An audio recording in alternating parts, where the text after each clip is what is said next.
This is the most troubling story I've seen all week, and it has nothing to do with the border or the 2024 race or any of that. It has to do with an Instagram lady. It has to do with a social media influencer. She's 23 years old. She's got 1.8 million followers on Snapchat alone, to say nothing of the other social media platforms. Her name is Caryn Marjorie, and she has created a chatbot. Her chatbot is called Caryn AI, and users of this chatbot pay $1 per minute to speak to a robot that pretends to be her.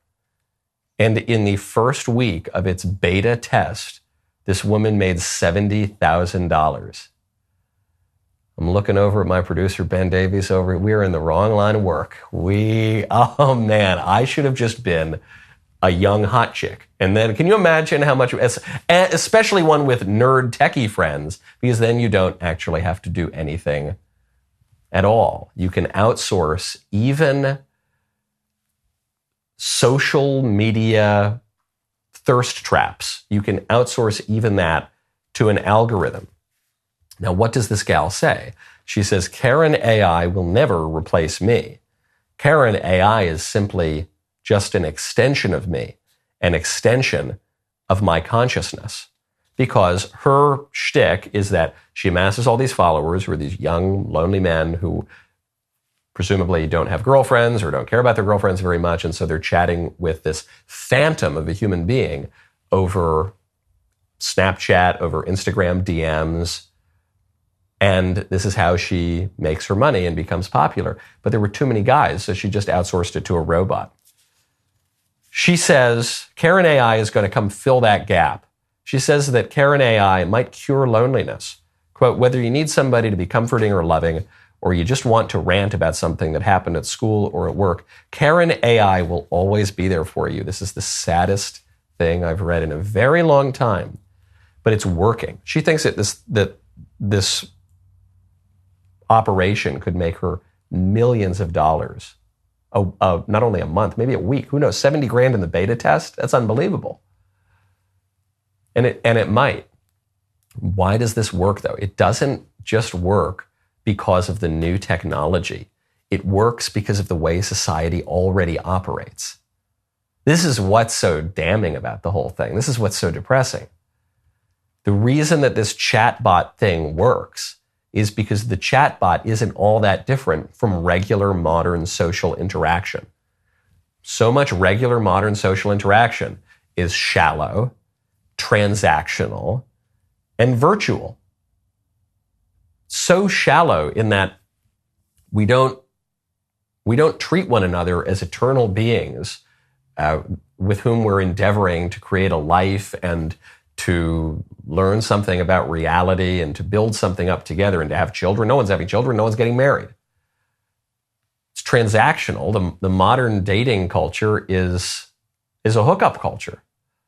It's like out of an Ayn Rand novel. You don't lay down with somebody because you love this person and this person's your spouse and you're open to life and you're gonna have a big family and a good life. No, you just do it because, okay, I want to feel good tonight and you're reasonably pleasing to me, and hopefully the same is true in the other direction. So we'll do that, but no strings attached, no nothing. We certainly won't have kids. We won't get married. And a lot of it's just virtual. My friends who were on the dating apps, I missed the dating apps because sweet little Elisa and I got back together just when that was starting to come out. So I've never been on them.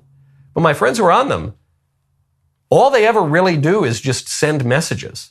Occasionally they'll go on dates, I guess. But those of you who are on dating apps know this better than I do secondhand. So much of the time you spend with dating apps is just on the app, just messaging. Even when you're off the app, what are you doing? You're just texting people. It's all just virtual. So what's the difference? When I'm in the room with a real human being, I can still today tell the difference between a human being and a robot. But if you're just texting with somebody, if all you want to do is just get your jollies off or rant or complain or whatever, what is the difference between Caryn AI and Caryn Marjorie, a 23-year-old Snapchat girl? Practically speaking, there isn't one. Right now, go to balanceofnature.com, use promo code Knowles. Living a healthy lifestyle is not always easy, especially when you're always on the go. You need simple, manageable routines to make sure you're getting the proper nutrition every day. which is why I'm a huge fan of Balance of Nature. Balance of Nature fruits and veggies are a great way to ensure you're getting essential nutritional ingredients daily. Their capsules are packed with 100% whole food that you can take at any time. Balance of Nature uses a cold vacuum process that preserves the natural phytonutrients in whole fruits and vegetables and encapsulates them for easy consumption. Balance of Nature sent a bunch of their products down to the studio for our team to try, and we all love them. Make fruits and vegetables a part of your daily diet. Your body will thank you. If you want to be a hulking Adonis like a little old me over here, go check it out. Go to balanceofnature.com. Use promo code Knowles, Knowles, for 35% off your first order as a preferred customer. That is balanceofnature.com, promo code Knowles for 35% off your first order. Make sure you're getting those vitamins and nutrients you need. They taste great too. And unlike at the Daily Wire, hopefully around your home, all those jackals won't come and take them before you have the chance to get your fill. Promo code Knowles, 35% off your first order. It's a sad fact, but conservatives simply cannot trust the federal agencies. Between what we learned from the Durham report and what we've just seen over the past several years, but from the Catholic memoranda going around the FBI saying we're going to infiltrate Catholic churches, we're going to try to cultivate priests as assets to spy on their parishes, because if you're a traditional Catholic and you go to the Latin Mass, can you imagine, heaven forfend, why you're probably a threat. You might be a terrorist. We've got terrorists pouring across our southern border. That's fine. Maybe we'll pick up one or two of them. But the ones we really got to focus on, those Catholics, those Christians, those parents who don't want their kids to be indoctrinated into critical race theory and gender theory in kindergarten, they're the real terror threat. How can we trust our own agencies? We know that they lie to destroy us. And it's not even as though they cooked up some plot to entrap or to just baselessly smear some random fringe figure. They did it to the Republican nominee for president, who later became the Republican president. They'll do it to all of us. Speaking of lawlessness in government, a Democrat senator is now declaring a popular revolt if the Supreme Court affirms the Second Amendment.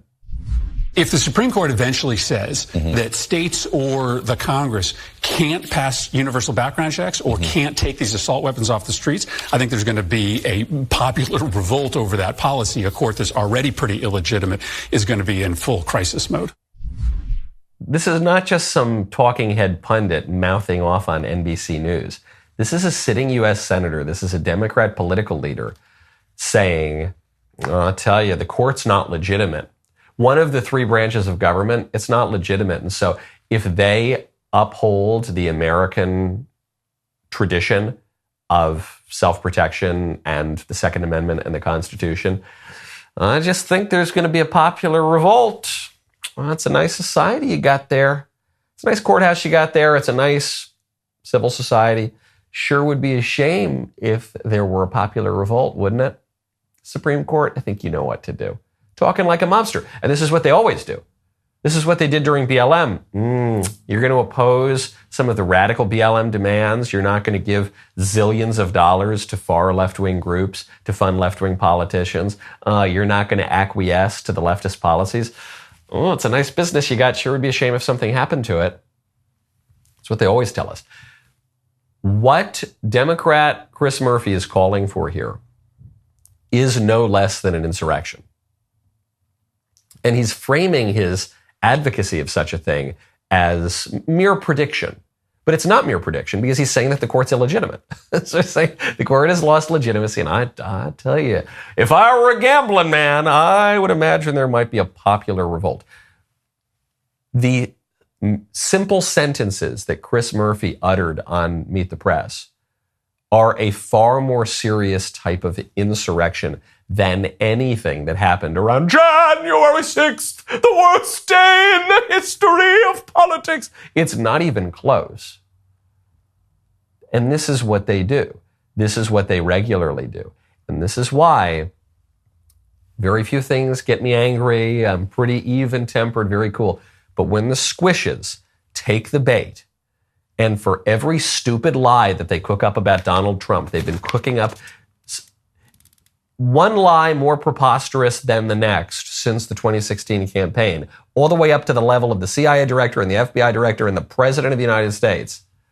When the squishes buy into this stuff, when they buy into the language around the insurrection, give me a break. The libs regularly call for insurrections. They just did so on national TV. I guess that's the difference.